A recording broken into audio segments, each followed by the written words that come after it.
brainstorm. Today's episode of Killer Means Awesome is brought to you by Excuse AI.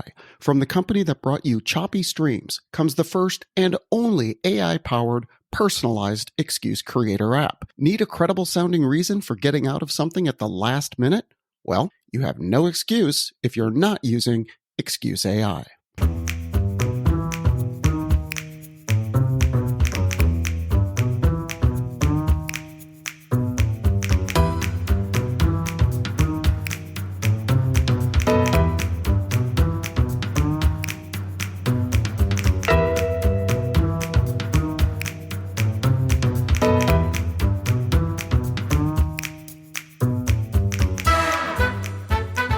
This is season 4 of Killer Means Awesome, Killer Crime, episode 1.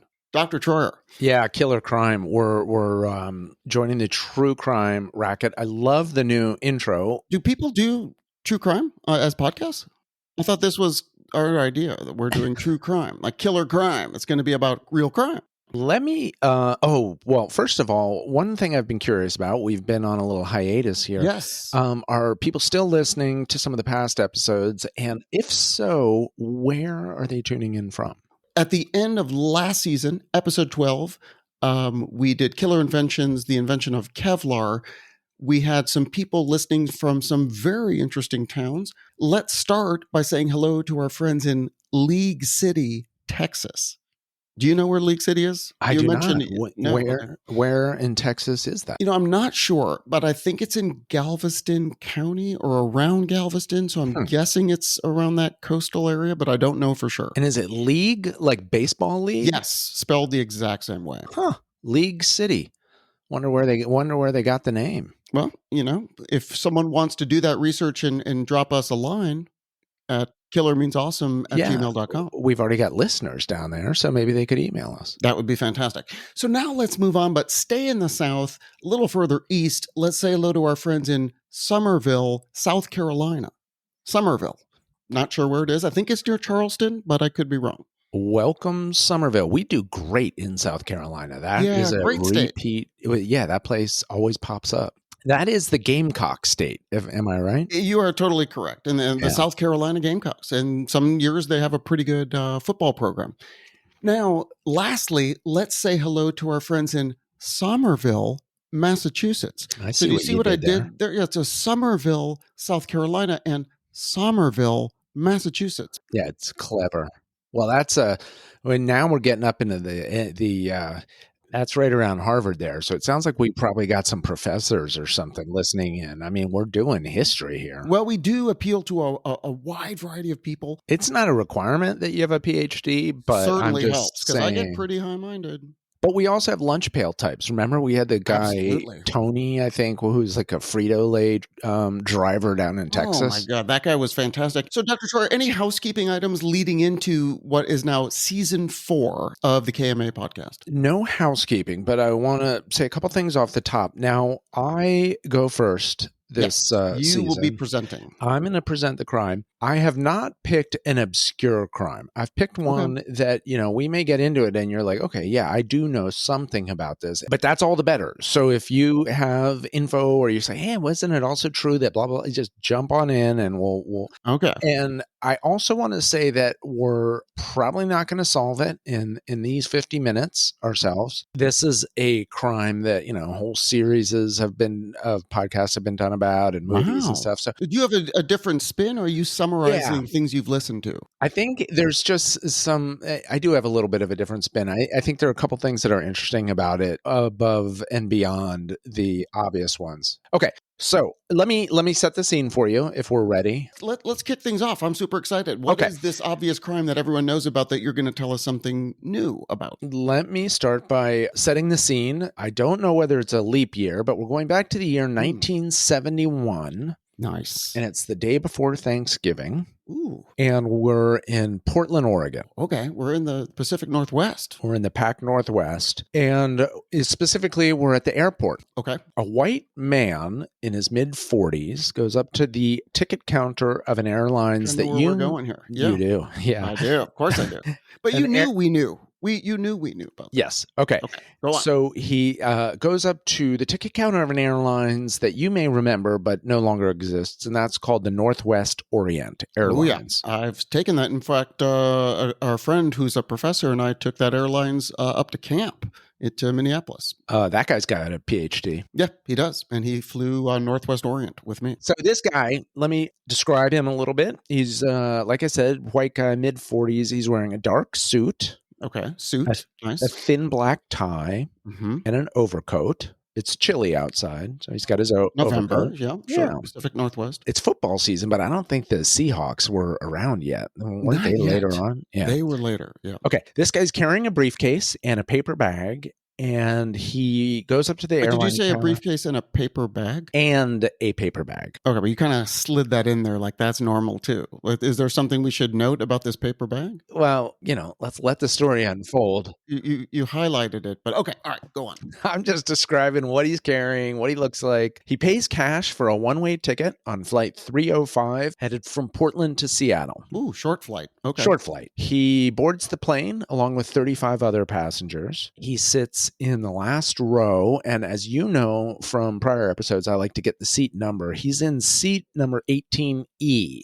18E. This isn't going to end with him in the jungle and walking for 6 days. We've done that pod before. Sort of. Okay, it may. He orders a drink that I've never had myself, but apparently, people were drinking back then. Bourbon and 7-Up, the so-called 7 and 7. 7 and 7. Yeah, he orders that from the flight attendant. So those are some of the things the guy does that day. Here are some of the things he doesn't do. Okay. Prior to boarding the plane, he does not present a driver's license or any form of ID. How did he get the airline ticket? No, this is my point. Nor does he have his luggage searched, nor does he go through a metal detector. He doesn't do any of this because it's 1971, the dark ages of airport security. Wow. Okay. This is way back before... so he was allowed to bring large shampoo bottles on board. It didn't have to be the 3 ounces. You could literally bring a gallon of water, and that was fine. The good old days. Is that your big gulp? Yeah. Do I have to throw it out? No, just walk on through. We're good. Yeah. Before we realize that we actually do need to be searched and frisked and metal detected before we get on the airplane. Okay. Once the flight's up in the air, he's got his bourbon, he's got his 7-Up. Oh, that's a short flight. You must have ordered that immediately on takeoff. Yeah. It's a 30-minute, all right, sit down, we're about to land. Well, wait, I didn't get my drink. Maybe they do it in the tunnel, on the jetway, when he passes a note to a flight attendant named Florence Schaffner. Florence Schaffner. That sounds like a flight attendant back in 1971. Yeah, or sounds like a character on the Rhoda TV show. Oh, no, it was Alice. It was that show Alice. She was Flo. Flo. Yeah. And at first, Ms. Schaffner does not even read the note. Can you guess why? Well, she probably thought he was giving her his phone number. Exactamundo. Hello. She assumes it just has his phone number on there, puts it in her purse, doesn't even look at it. Right. But soon enough, this polite passenger gets her attention, and he says softly, "Miss, you better look at the note. I have a bomb. We got ourselves a skyjacking." Yeah, 1971. That's, okay.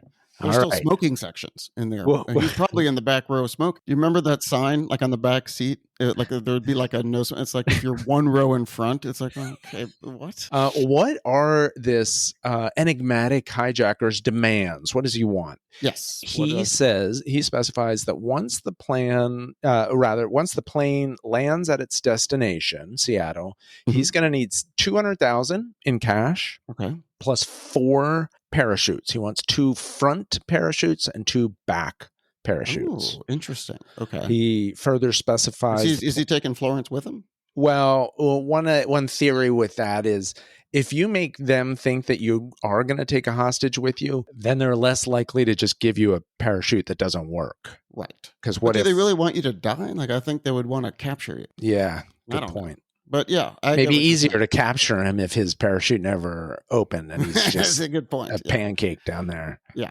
And he also specifies when we're in Seattle, you're going to refuel the plane and all the passengers are going to remain on board until he gets his money. And once he gets his money, the passengers can disembark, but the crew will stay on the plane, which has been refueled, and they will depart Seattle, this time from Mexico. What? That's the plan. Okay. Mexico City. That's where we're going to head. Okay. And, most of those things happen in roughly the way he outlined it, although it does take authorities a while to get the cash and the parachutes together at short notice. And so they do the thing where they kind of circle around the Seattle airport for a while and they kind of pretend like, oh, we have a maintenance issue.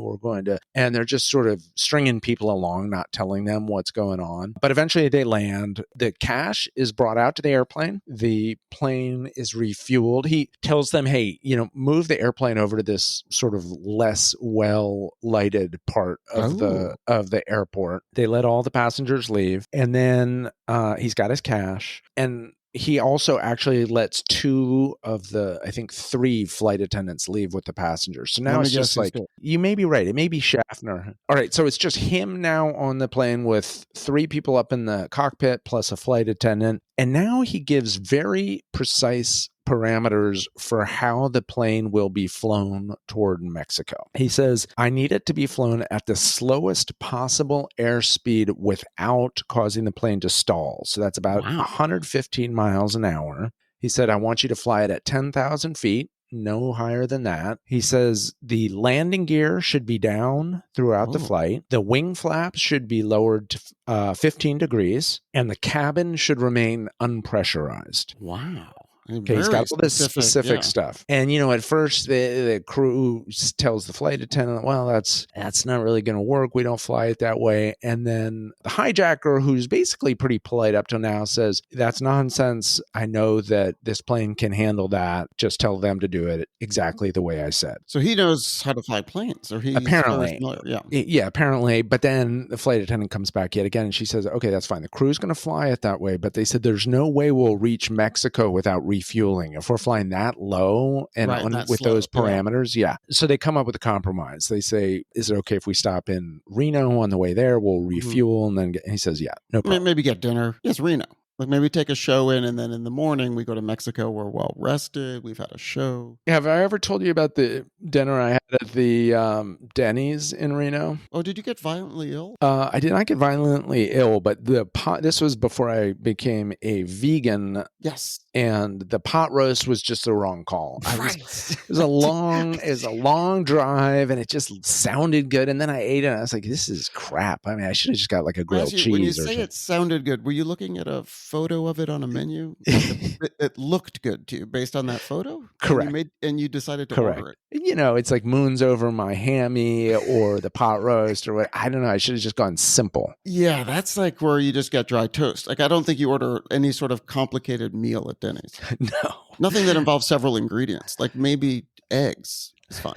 I told you the flight parameters. Now we need to drill down a little bit on the precise. And this all makes me nervous. I know that you have a father-in-law. He was in aviation. So he was a pilot. He's going to let us know, if I make any mistakes. But anyway, we need to drill down a little bit on the type of plane that he skyjacked. Okay. It's a Boeing 727. Okay. Sounds like a legitimate aircraft. It seems legitimate, and it seems to have gotten, it managed the flight from Portland to Seattle. Okay. It's not a little propeller plane. Like this is like a regular commercial jet plane. Yeah. Now, this class of plane had very specific capabilities, which the hijacker not only knew about, but he planned to use for his escape. Ooh. Unlike most commercial jets, the Boeing 727 could remain in slow, low-altitude flight without stalling. More importantly, it had a deployable staircase at the rear of the airplane, which could be operated during the flight using a switch in the rear of the plane, which could not be overridden by the cockpit.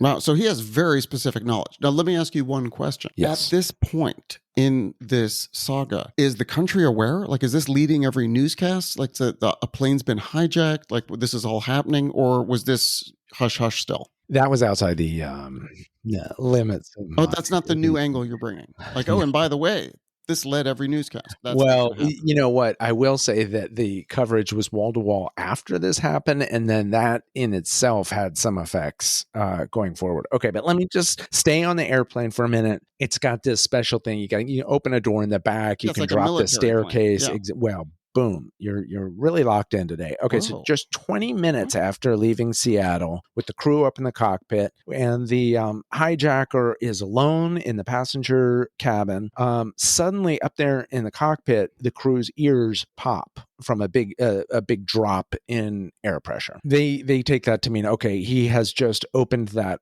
rear door of the cabin and dropped that staircase, and the plane is still flying. And then another 10 minutes after that, they feel a noticeable pitch forward of the rear of the aircraft. It seems incredible to me that you would notice any difference on a jet, but apparently this guy leaping off the staircase into the night with his parachutes and the cash causes, they notice it up in the cockpit. Now they're not sure, and they're kind of scared to go back and check. So they go ahead and they fly all the way to Reno. But yeah, sure enough, like 20 minutes into the flight after He's leaving gone. Seattle, he's gone. The astounding thing about this, but this is, this we all know, is that no trace of this guy has ever been found Incredible. dead or alive. Okay. And that makes it the only case of a skyjacking or, hijacking of a plane where they ever just did not get the guy. Usually you get a body, or you meet the guy at the airport and there's a standoff or a shootout or whatever it is.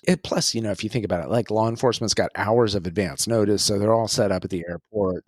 But this is a little different. Jumped out of the plane. Yeah. Over, in the middle of the night over a forested area. And the fact that he was never caught is what really captured the imagination of not just the nation, but the world. So since then, books, movies, TV shows. It's like Amelia Earhart. No one can find her. Exactly. And that's what kind of keeps the story going. There's always somebody who thinks they've cracked the case. Today, as we record, we're headed toward, that time of year, that late November. Mm-hmm. And just like they do every year in Seattle, they hold an event called CooperCon. No. Yeah. Where aficionados of this case from all around the world meet up and they dress up. They can't solve it still. They can't solve it. They dress up in outfits. They swap their theories. People who've written new books about it, hawk their books, that kind of thing. This case, has been investigated for decades. And there are a lot of law enforcement who think that the hijacker died that night. Right, but why? Like, if they weren't able to find his body and they know where roughly he jumped, why did they just assume? Well, for one, it's the forest, so it's in the mountains. Two, depending on where they're not 100% sure exactly where he would have landed because, they don't know the precise moment he jumped. It depends on, what time did you deploy the parachute, and then how long did you drift, and in what direction. And part of the area they're searching actually did get covered by lava from Mount St. Helens. So they said that, that's also a possibility that any evidence was just swallowed up by that. But the other reason that a lot of law enforcement think he died is that as much as he knew about the airplanes, he didn't seem particularly experienced or knowledgeable about skydiving itself. He's in a dress suit, he's in a suit and dress shoes. When he had been on the flight with the flight attendant and said, "Hey, miss, I've got a bomb," she said, I don't know why you would ever ask this, but she said, "Can I see the bomb?" And he opens up his briefcase and, she sees like 4 what look like sticks of dynamite and some wires. And who knows whether it even really was a bomb. But my point is that, and then he had like a small paper bag. So the bottom line is he didn't have a helmet. Wait, you just brought up the small paper bag again. Are we supposed to take note of that? Or is that a MacGuffin? It's a MacGuffin. It's a complete MacGuffin. But my point is, you're very specific just trying to be, but I'm trying to be exhaustive in terms of it's not like he brought some bag that had a helmet for skydiving. Making a jump like that, especially out into the wilderness in the middle of the night and with just wearing like dress shoes, like loafers. We're not landing in a conference room, guys. We need some hiking boots. A lead investigator on the case said diving into the wilderness without a plan, without the right equipment, in such terrible conditions, he probably never even got his parachute open. Wow. Another mistake that our hijacker made was he did not specify the denominations of money that he wanted for the $200,000. and it all came in $20,000, or rather in $20 bills. And so that was quite a heavy bag full. It was almost 20 pounds. Oh, wow. And so then that Didn't he became find some of that money like on the side of a lake or something? very good. Excellent. Like some kid. Not damn. Yeah, we'll get there in just a second. But anyway, 20 pounds of money. And they're just a couple issues. One, like how to secure it to himself and not lose it, Jumping out of an airplane. Yeah. But also how to secure it to yourself without, interfering with you operating the parachutes, pulling the ripcord. Although he did know a lot about the airplane. So maybe he did have more information about skydiving. Yeah. And the other thing is that there's also the chance he landed in the Columbia River itself. And if that was the case, 20 pounds of cash secured to your body would just take you right down to the bottom. That's freezing, like end of November. Yeah. Okay. I'm backing into it now. But what I should have said is because I wanted to see how long it took until you realized what we're talking about. And it took about 32 seconds. But anyway, when this is one of the most famous cases. Yes. This is some obscure. So he's known as D.B. Cooper, which in itself is a mistake. What he actually wrote on the paperwork at the airline counter was Dan Cooper. And then one of the first reporters made a mistake. Oh. And then it just started to throw the reporters under the bus. I was one of you guys, and Lord knows I misspelled some things. I guess he wrote it in a little bit of a scrawl or something. I don't know, but it just got sent out around the world as D.B. Cooper. And so that sounds better, don't you think? Yeah. And it also kind of matches the composite. I mean, people should look up the composite sketch that was done of him. It's Mad Men, like 1950s skinny tie guy. Yeah, skinny tie guy, and also like short hair. He almost has kind of like a Bing Crosby look, like just like dapper, like a dapper, like professional. Okay, so one of the first major effects of this unsolved skyjacking is an absolute avalanche of copycat hijackings during the next year. There's 15 more of these in the next year. Oh my God. People, some of them targeting the exact same type of plane where you can jump out the back. And so 1972, they have 15 hijackings in the United States. And then by 1973, authorities finally catch up and they're like, okay, we're going to at least search your luggage before you get on airplanes. So carry-on luggage, a universal search of that gets implemented in 73. Further, in 73, they come up with a retrofit for those Boeing 727s, and they call them Cooper vanes. It's a metal, like a metal blade that once the plane is up and in flight, it like swivels over and blocks that door from being opened. Just a little historical context. Yeah. This is not the first ever skyjacking. Apparently the first ever skyjacking happened in 1931 in Peru. I don't know. That seems early for wasn't it like a minute before that they invented airplanes? I was going to say, wait, commercial airlines existed in 1930. They didn't even have cars. Like, what are you talking about? Yeah. We have paddle boats, guys. What's that airplane? Okay. Monday, the Wright brothers got it up in the air. Tuesday was the first hijacking. Right. But this really was so the Cooper hijacking was not the first one. In fact, it was the sort of the golden age for hijacking. There was not been successful.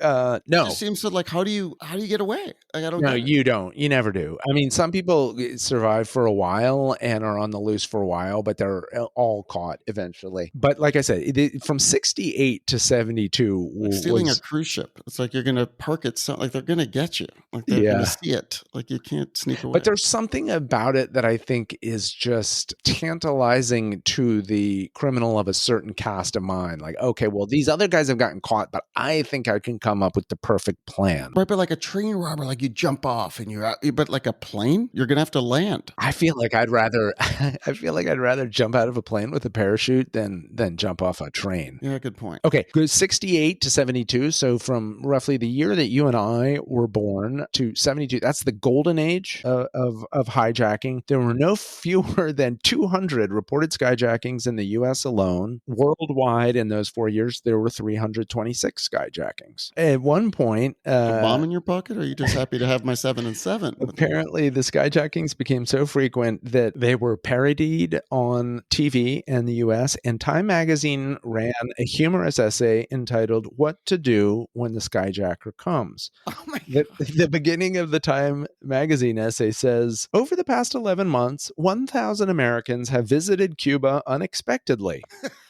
Their planes were hijacked. In all, 17 U.S. planes have been diverted to Cuba since January, and a record of sorts was set last week, Time magazine said, when 3 jets carrying a total of 238 people made forced landings in Havana in the space of 8 days. Oh my God, that is insane. The rest of the essay is a list of do's and don'ts when you get hijacked, and the writer said that depending on the hijacker, normal beverage service may continue during the flight, and in some cases, quote, abnormal beverage service may be provided. And the magazine writer cited one hijacker who bought drinks during the remainder of the flight for anyone who wanted. Wow, 7 and 7 for you, pistol whipping for you for asking for those extra peanuts. I told you to stop. But also, why is he buying the drinks? Like, you just hijacked the plane. Like, why are you paying? They said he paid $20 for the drinks. You take stolen cash? Buddy, give me your wallet. Speaking of that, when our friend DB Cooper gets his big sack of cash, you know, the one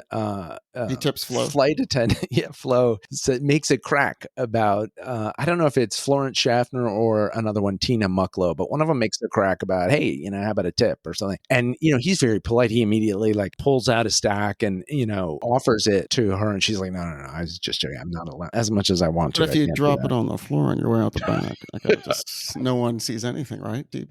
Good to see you, buddy.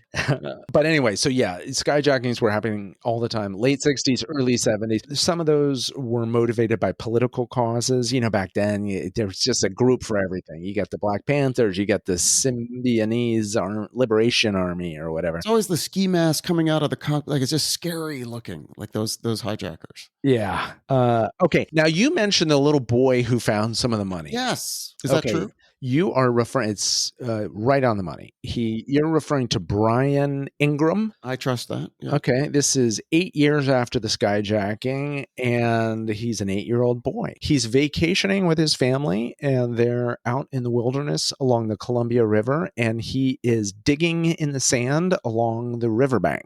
I believe you said lake, but close enough. It's a water element. Okay. He uncovers 3 packets of moldy, kind of damaged $20 bills, totaling up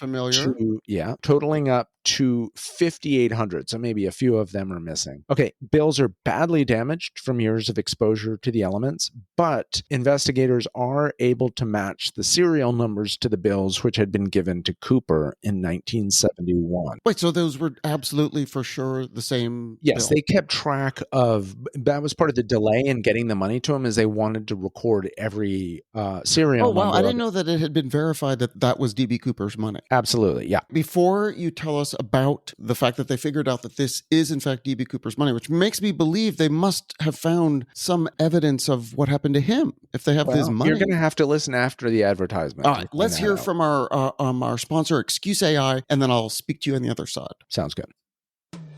Ever wanted to get out of a lunch plan at the last minute, forgot to call mom on her birthday, or just needed a plausible reason to take a day off from work?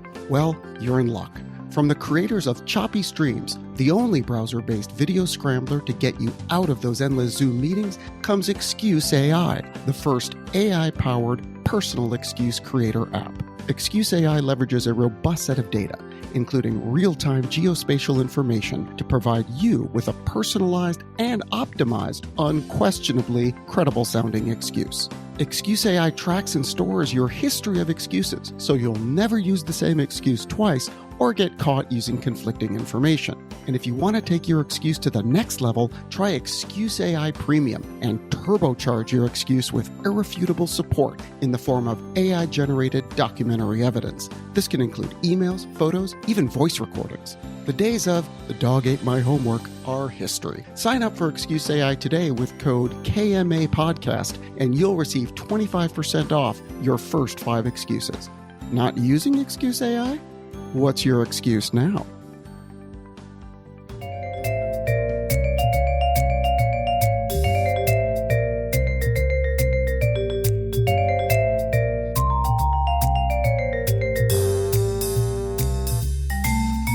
All right, so we left off, Dr. Troyer. You were telling us about the money that the 8-year-old boy found. So go on. Okay, so finding this money gives new life to the case, and there's a big surge in public interest and hundreds of new tips, including lots of people who seem pretty quick to point the finger at either a neighbor or a loved one or a coworker, or just, the cops are fielding a lot of reports from people saying, I know who it is, he's my uncle, or I know who it is, I think I work in the desk. I'm not saying it's my mother-in-law, but if you went to this address and you found her there, that's probably the person that did it. Some of the, let's talk about the investigation itself for a minute. Some of the stuff that he was pretty careful about trying to not leave stuff behind, like when he jumped from the plane, but they did. What about that brown paper bag? No, took that with him. Okay. And it is a MacGuffin. We never found out what was in the damn brown paper bag, but he did leave behind in the ashtray 8 filter-tipped Raleigh cigarettes. He was smoking Raleigh cigarettes. He also left a couple of like hairs from his head were on the headrest. They got that. And his clip-on tie. He had a clip-on tie. Today we'd be able to go to town with that stuff, but at the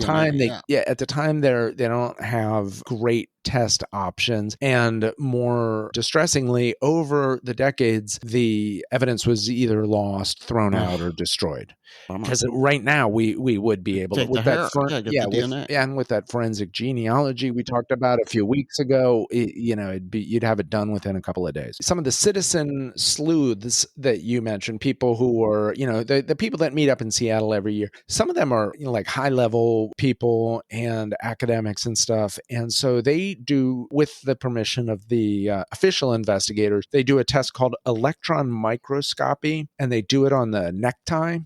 And they find particles of unalloyed titanium, strontium sulfide, aluminum, chemistry, bismuth, antimony, and other rare compounds. This led investigators to believe that Cooper may have worked either at Boeing itself or another aeronautics engineering company, or perhaps at a chemical manufacturing or metal fabrication facility. But it seems like the airplane stuff, right? Because he knew how those planes operated. Exactly. So then that was the other thing. Well, they were trying to figure out, why would he have this tie with all these weird elements? It seems like he's in some sort of industrial facility or something. But as you point out, he's got this inside info on the airplane. And when they're building their suspect or their profile of what this suspect his background probably is, one is like, maybe he works for Boeing or for, an airline. And 2, did he serve in Vietnam? And the reason I say that, you already hinted at it earlier, but the type of plane he hijacked, the Boeing 727, it had been used during the Vietnam War by the CIA, for instance, to drop agents and supplies into enemy territory using that back door. Interesting. Okay, let's talk about some of the top suspects, because there's some, you think, so maybe airlines or Vietnam, and maybe somebody with who has like at least the basics of parachuting. Well, if you look at the people who work at Boeing who were in Vietnam. Exactly. So they start doing that. One of the first guys that comes to their attention is just a psycho named Ted Braden. He was a Special Forces commando during the Vietnam War, also a master skydiver. He not only served in Vietnam, this was kind of interesting, he joined the Army as a 16-year-old in 1944. So he actually served in the tail end of World War II. Oh my gosh. Okay, but then he still was, in the forces years later. He did 23 months in Vietnam. Wow. But then in December 66, he deserts. He leaves and he goes to the Congo to serve as a mercenary soldier. People who knew him or served with him said he was highly accomplished and courageous, but also had a bit of a death wish and was prone to criminal enterprises, even back when he was in the military. At the time of the hijacking, he was working as a truck driver for Consolidated Freightways based in Vancouver, Washington. So that's not very far from where the guy, jumped out of the plane. 43 years old at the time, so he matches in that respect. And he did match the physical description in a general way, but investigators could never tie him to the case. He wound up doing lots of time in federal prison for other crimes, but Ted Braden, so he was one of their top suspects. But you described like a Fred Astaire guy. Like that doesn't seem like that was Ted. Yeah, you're right. He seems like he must look kind of crazy. Okay, well, how about this guy? Kenneth Peter Christensen That's my guy. served in the U.S. Army also at the very end of World War II, also was trained as a paratrooper. Yep. In the 1950s and 60s, he worked for, guess what airlines? Boeing. So here we go. Where is this guy? No, Let's go get him. airlines. Northwest Orient. Oh, Northwest Airlines. Orient. Hello, Yeah. knows the airplanes. Good. Let's go pick Worked him in up. a variety of jobs, including flight attendant and purser. I don't know what a purser does, but wasn't there a purser on the Love Boat? Yeah, that was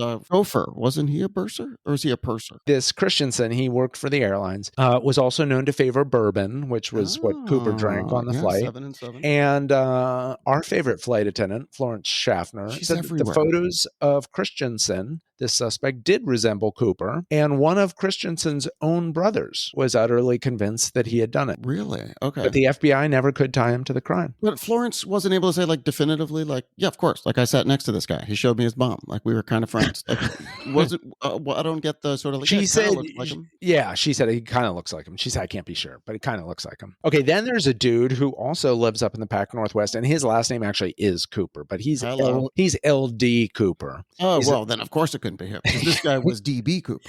So he has different initials. He's a Korean War veteran, and he gets turned in as a suspect by his niece, Maria Cooper. She said he showed up at her grandmother's house the day after the skyjacking in a bloody shirt, which he blamed on a supposed auto accident while he was out turkey hunting. She said that and this is a thing I should have mentioned before, her uncle had been obsessed with this certain comic book series. It was a French language comic book series in which the hero is named Dan Cooper. Whoa. And investigators, independent of whether this dude that was turned in by his niece, independent of that, investigators do believe that the source of that alias, Dan Cooper, may have been this comic book series. French language, so it's a little weird that, like, but the hero is a Canadian Air Force test pilot and parachutist named Dan Cooper. This niece, she said he loved those comic books, and he even had one of them tacked to the wall in his home. Yeah, I mean, I'm not buying that. You're not buying it. And the FBI didn't either. They take a hard look at him. They test fingerprints, DNA. They don't get a match. They let him go. And then there's poor old Joe Lackich. Now that's our guy. Let's go get him. He's a retired U.S. Army major. And a Korean War veteran. 2 months before the skyjacking, his daughter Susan gets killed in a botched hostage negotiation by the FBI in a case in another hijacking, by the way. What? Yeah. And it's a case that is still taught to this day at Quantico in terms of how not to do a hostage negotiation. Okay. So his adult daughter gets killed in this botched hostage negotiation. And the reason they thought that was key is a comment that Cooper made to the flight attendant. You know, she said, why are you doing this? And she said, is you got something against our airline? And he says, I don't have a grudge against your airline. I just have a grudge. Okay. Ooh. So that's why they look at this guy Lackich, who had just lost his daughter in a shooting at a botched hostage negotiation. They thought maybe he was enraged by that whole thing. He was also considered a suspect because his day job was in an electronics capacitor factory. And they thought maybe that would explain the weird metals and compounds on his tie. Right. But they never can close the case on him either. There's a guy, and this is not a pun or anything or a joke, but his name is Richard McCoy, you know, like the real McCoy. Real McCoy. They look at him. He had done a couple tours of duty in Vietnam. Mm-hmm. Including as a helicopter pilot with the Green Berets. And the reason they look at him is he gets caught for a hijacking almost identical to this one a few months later. That's our guy. In Denver. Okay. Except this time, you know, a lot of the same demands, except this time he wants $500,000, not $200,000. They do eventually kill him in a shootout. And the FBI agent who shot him said, I believe to this day that when I shot Richard McCoy, I shot DB Cooper at the same time. Whoa. Thinks it's the same dude. However, the flight attendants, I got to keep coming back to, I love our flight attendants. They were shown pictures of McCoy and none of them thought it was a good match. And what about the search, though? So I'm still like thinking they found the money, like go look for the backpack or Yeah, whatever, the people brown have been paper bag. that's the incredible thing. They've never found any of it. I mean, think of that. Remember that Malaysian flight that went into the Yes. ocean like a few years ago? And still reliably, like, pieces wash up on different, Yeah. beaches all around the world. Like, there's a trace of it. The only thing that has ever been found, besides the evidence he left behind on the plane itself, the only evidence that has been found was the money that the little kid found in the sandbar of the Columbia River. They've never found the briefcase. They've never found the body. They've never found any of the other money, nor has any of the other money ever showed up in circulation. Wow. I don't know how you really monitor that, but so there really is no trace, no parachute. And so, maybe it was in the area that Mount St. Helens dumped Yeah. a So bunch that, of I mean, that's lava. got to be the answer, right? Could be. Because otherwise, those things don't disintegrate like you would find the briefcase. Yeah. I mean, it's a briefcase. It's not just a briefcase. It's got like either a bomb or a fake bomb in it. And then there's the parachutes, and then there's all the money, and then there's the guy in a suit. Like, how does that all just disappear? And so are there still people working on the case, or is it now solely up to the amateur sleuths? It's solely up to the amateur sleuths. The status with the FBI is investigation is considered suspended as of 2016, as in we're not, giving any active manpower to it, but sure, if something comes up, we'll look into it. Even after the big crackdown in airport security starting in the 70s, there have been some notable hijacking since then. In 1980, there was a guy named Glenn Tripp who seized, again, a Northwest Orient flight out of Seattle, demanded $600,000, 2 parachutes, and the assassination of his boss at work. Oh my God. A quick thinking flight attendant drugged his drink with Valium. However, the standoff between Tripp and the authorities dragged on for 10 hours. By the end of the ordeal, he had reduced his demands to 3 cheeseburgers and a getaway car. But it did not work, and he was apprehended. 3 years after that, same freaking dude. Can I get a shake and a moped? And fries. Can I get fries with that? Like a bicycle and at least a side of fries. 3 years later, I don't know how this dude is not in prison 3 years later, but in 3 years later, the same man, Glenn K. Tripp with 2 Ps, tries the exact same thing on the exact same flight route. Hijacks another plane, but this time he's demanding to be flown to Afghanistan. Wait, what? They fly him instead to Portland, and he's shot and killed by He's shot and killed by FBI agents upon his arrival in Portland. Okay, and then we have to say it just because we're talking today about the crime of skyjacking. Sadly, the mother of all skyjackings is, of course, on September 11th, 2001, in which 4 commercial jets are taken by force. 2 are flown into the Twin Towers, and more than 3,000 people die that day as a result of those hijacking. And that's when, as everybody who's traveled since then knows, that's when the airport security really went on steroids. Yeah. Okay. One last note before we wrap this up. That airplane, which so-called DB Cooper skyjacked that day, it continued in service for various airlines until 1996 when it was scrapped for parts. Okay. And consigned to a so-called aircraft boneyard in Memphis, Tennessee. I wonder, do people make pilgrimages there, like the amateur sleuths, like looking for... I think since you and Lizzie would not do the corporate retreat in India, Memphis, I bet we could get on the premises of that aircraft boneyard. Yeah, that might not be a bad idea. Just see if we can find anything obvious. Yeah, or like 3 cheeseburgers, maybe. What's your guess? What do you think happened? Did his parachute open? I don't know. I honestly don't know. I would say, independent of whether the parachute opened or not, I think high likelihood he didn't survive. Yeah. Based on the conditions that you're describing. Yeah. The counter argument to that is... I'm not here to argue. Yeah. You asked me for my theory. Well, I'm going to attack it. In that wave of copycat hijackings the year afterward, people were doing the same thing. They're jumping out the back of the plane without being particularly skilled parachutists and without having like their jump boots on. And those people were surviving. I mean, they were getting caught, but they were surviving. And if this guy had a military background, then it's not inconceivable that he could have figured out how to survive. I mean, if he was smoking like that, he might not have had like great stamina. Like he might not have been, great for hiking once he hit the ground. Can you imagine jumping off the staircase No. in that heavy wind in the darkness without 20 your pounds of 20s? and no goggles and no helmet and Yeah, insane. Insane. And I do remember having a fear of hijackers. Not sure where it originates. So the hijacking is really scary because you're at their mercy. yeah, unless you got one of those ones where they divert to Cuba and the hijackers buying the drinks, because that sounds like it's like a free vacation. If you end up in Havana for a night, worst places to be probably. Yeah, mojitos. Taking a show. You find some of Hemingway's cats or the descendants of Hemingway's cats. Right, those six-toed cats. D.B. Cooper, Unsolved. Unbelievable. Yeah. Hard to believe we can't solve it these days. Yeah. But incredible. Maybe, we don't have a huge audience, but like I said, we have some important influential ones. Very.